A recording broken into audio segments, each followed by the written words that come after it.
mauti nyumbani. Hii mauti inatafuna mpaka watoto. Bwana Yesu asifiwe. Sasa ukisikia mshahara, manake kila mtendakazi anastahili nini? Mshahara.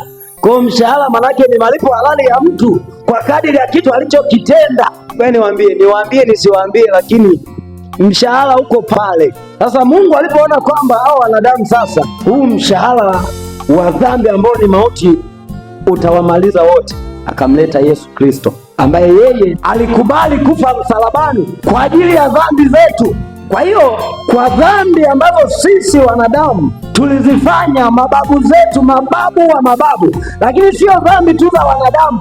Biblia inasema dhambi za ulimwengu mzima, ilitakiwa ulimwengu mzima wafe. Kwa Kristo alibeba, amekuja, ameishi maisha ya kawaida kama tunayoishi sisi. Ameishi bila kumkosea Mungu, ameishi bila kutenda dhambi. Bwana Yesu apewe sifa. Kwa hiyo nini maana yake? Anatufundisha kwamba hata katikati ya dhambi unaweza kuishi bila kutenda dhambi. Na nielewa, yaani kuna mambo ambayo mtu anaweza akakushawishi. Kwenye Mithali anasema, mwanangu, usikubali mwenye dhambi akikushawishi. Maana yake anajua tunaishi katikati ya watu wenye dhambi. Kwa wewe unachotakiwa katikati ya kuishi kwako, uishi kwa kuongozwa na Mungu.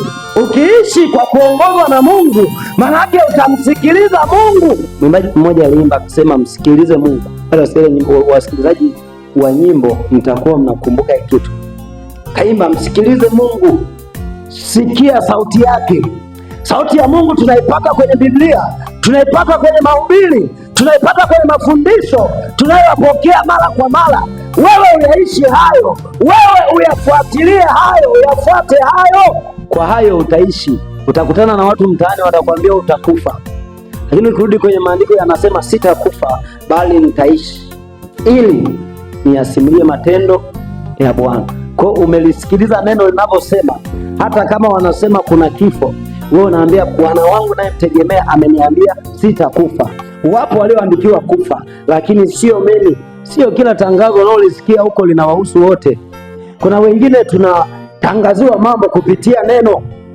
Sikia, kuna wakati wanasema kuna korona, unawambia sawa, korona ipo, lakini mimi hainihusu. Neno la Bwana linaniambia mabaya hayatakupata wala tauni haitaikaribia hema yako, kwa kuwa Bwana atakuagizia malaika zake wakuchukue mkononi mwao, usijikwae mguu wako katika jiwe.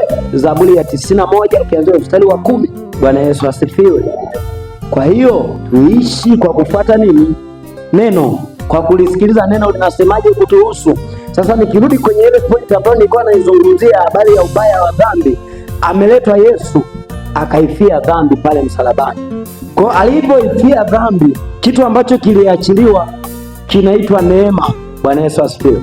Maana yake kila anayemwamini Yesu na kuikubali kazi yake ya msalaba, kwamba hakustahili kufa lakini amekufa kwa sababu ya dhambi zetu, sisi ndo ambao tulistahili tufe.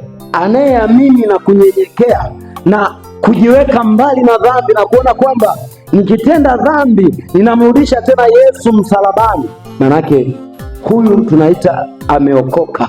Bwana Yesu asifiwe. Manake maisha yake sasa anaishi kwa kumtegemea huyu ambaye alifia dhambi yake. Hahesabiwi tena mauti, bali anahesabiwa uzima katika huyu Yesu Kristo, ambaye yeye ni kumpokea tu, kumkubali tu, kumwambia niko tayari kuanzia leo maisha yangu yaongozwe na wewe Yesu, yatawaliwe na wewe.